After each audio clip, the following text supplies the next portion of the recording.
Hello and welcome to Early Childhood Ireland's podcast. Our podcast features interviews and discussions on all issues relating to quality early learning and care, with a range of speakers who are leaders in the areas that matter to Early Childhood Ireland members. I'm Maura Corbett and I work with Early Childhood Ireland. In this episode, I'm delighted to be chatting with Dr. Derek Grant from the ECCE. At this time of year, our thoughts turn to moving on as children leave our settings and they start to get excited about big school in September. For everyone, there's a sense of excitement, but there's loneliness too as the children and families leave the familiar, secure place and look forward to their new setting. The materials that the National Council for Curriculum and Assessment have developed and continue to refine, called Mo Scéal, are a huge support for everyone in this process. So today I'm really happy that Dr. Derek Grant, Director at the ECCE, has joined us to talk about transitions. Derek joined the ECCE in 2016 and he is a Director of Curriculum and Assessment on the Early Childhood and Primary team. Prior to joining the ECCE, he was a primary school deputy principal and principal. He holds a master's degree in education management from the University of Ulster and a doctorate in education leadership and management. In ECCE, he actually worked on the development of the Mo Scéal reporting template. So Derek, you're really, really welcome. Thank you for joining us today. Thank you, Maura, and thank you very much for extending this invitation to ECCE. And as Maura has already described, ECCE advises the Minister for Education on curriculum and assessment for early childhood education, primary and post-primary schools. And ECCE would have developed ASHTR, the Early Childhood Curriculum Framework, and was also responsible for the development of the ASHTR Síolta Practice Guide, which is online materials and CPD resources to support the early childhood sector in working with both ASHTR and Síolta. As Maura would have also said, ECCE was responsible for the development of Mo Scéal, for sharing information on children's learning and development between preschools, parents and primary schools. And today I'm delighted to be with you to focus on that seminal question of what makes an effective transition for children beginning preschool or moving to primary school. So, Derek, what part do roles and relationships play in effective transitions, do you think? Yes, and I suppose roles and relationships, they play a really important role. They're significant.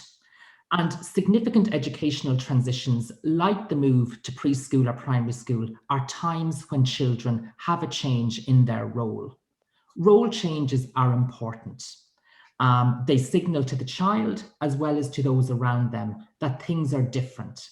There is both individual change and I suppose a change of social and cultural contexts as the child becomes familiar with their new surroundings.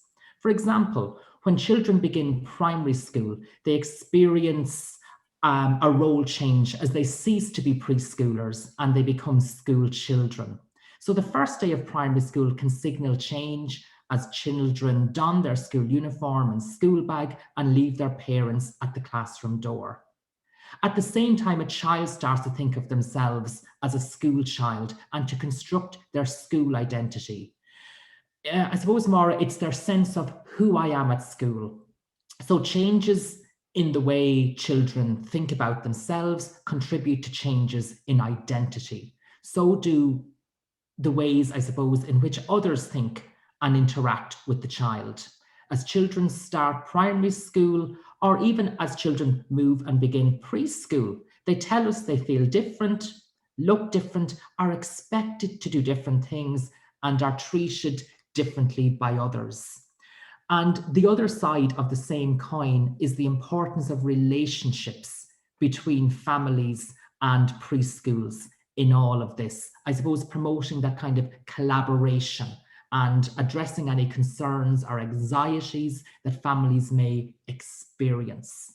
I mean, as you'll know, Maura, effective relationships are characterized as respectful, reciprocal, and regular, and they provide support for an effective transition experience.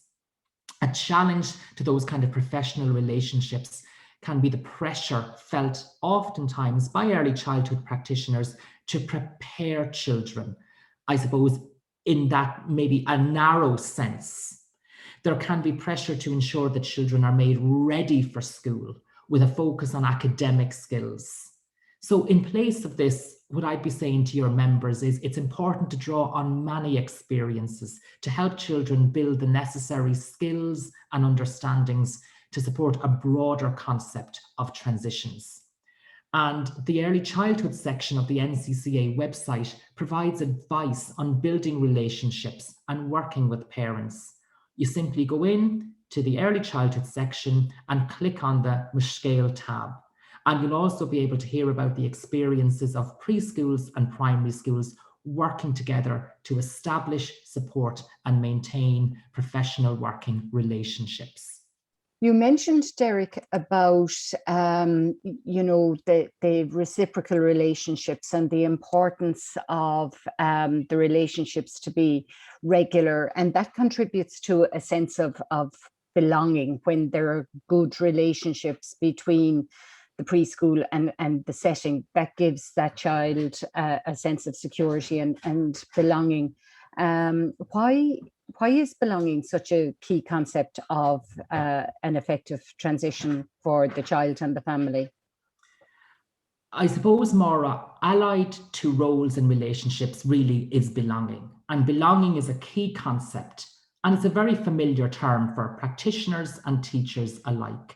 So for a transition to be effective, it is important for many to feel that they belong and are included, especially children. And while the focus is on the child feeling a sense of belonging and inclusion, it's also about a sense of belonging among parents and educators. And this broadens the scope of what it means to belong. It's important for people to have a personal sense of belonging reflected in feelings of emotional attachment. And I suppose belonging can be fluid, changing as the context and those within it change. Children's sense of well-being is regarded as a key factor underpinning their sense of belonging and the development of social interactions and interpersonal relationships. Particularly friendships are pivotal. Belonging, as I've said, it's not stable, it's not fixed.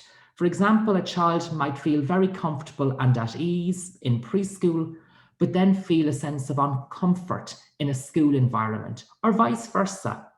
So if a young child's first experience and that ongoing experience of a learning setting is that it's a place where people care about them, where they can do things, where people will help them if they need it, and where they know what to do and whom to go to if something goes wrong, then it's likely that they will build a positive learner identity.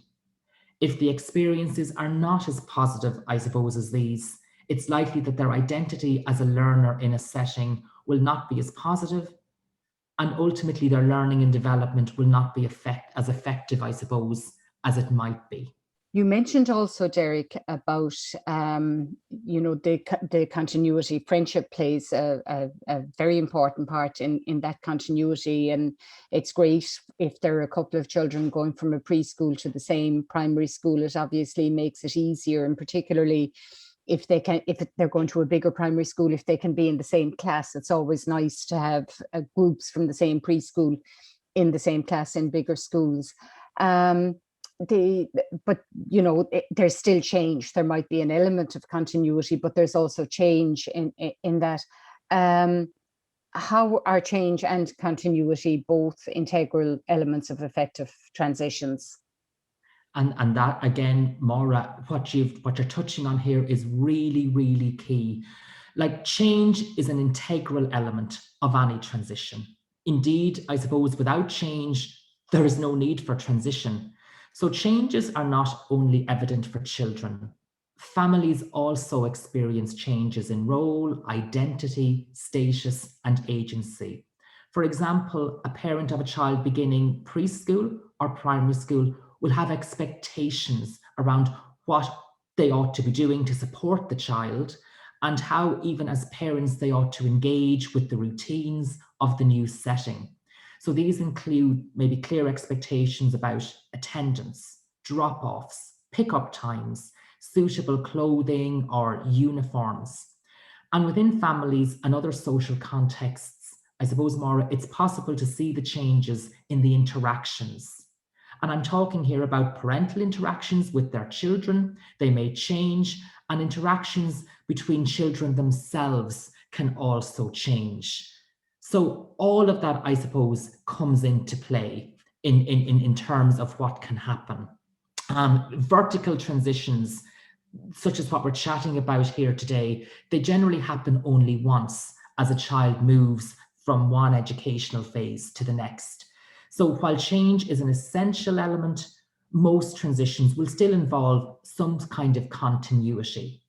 For many children, I suppose families will provide that continuity for them as they maintain some routines, some interactions and expectations. So continuity can be seen around children's interests, their favorite pastimes still being maintained throughout the transition. So I suppose, Maura, what I'm saying is it can be tempting to focus on the changes during the transition and the changes associated with them. But it's important to recognize the significance of the continuity for the child and for their families and the ways in which this can support a positive transition. Continuity is really important in children's learning, and particularly their pedagogical experiences, and to kind of reduce that discontinuity. But I suppose I'm not saying there's a need to mirror images of schools and preschools, and nor am I talking about having a seamless transition from the home to the preschool or from the preschool to the primary school. Rather, it's about strategies that support the continuation of children's learning as they progress from one to the next. It's about building and extending on children's previous learning experiences. And it's important to consider how continuity is enacted and experienced by those involved. I think too that kind of responding to the child is an important part of it. That sometimes unintentionally we can lead to a child's uncertainty by trying to cover all the bases. So I think, for educators and for parents to respond to the child's questions and address those rather than trying to cover all the bases about where everything will be, and recognizing that some children will be more excited than apprehensive, and some children will be more apprehensive than excited. So reading the individual child and addressing the child's own concerns in a way that suits that child. Derek, what role do activities and practices play, do you think, as we prepare children for these transitions?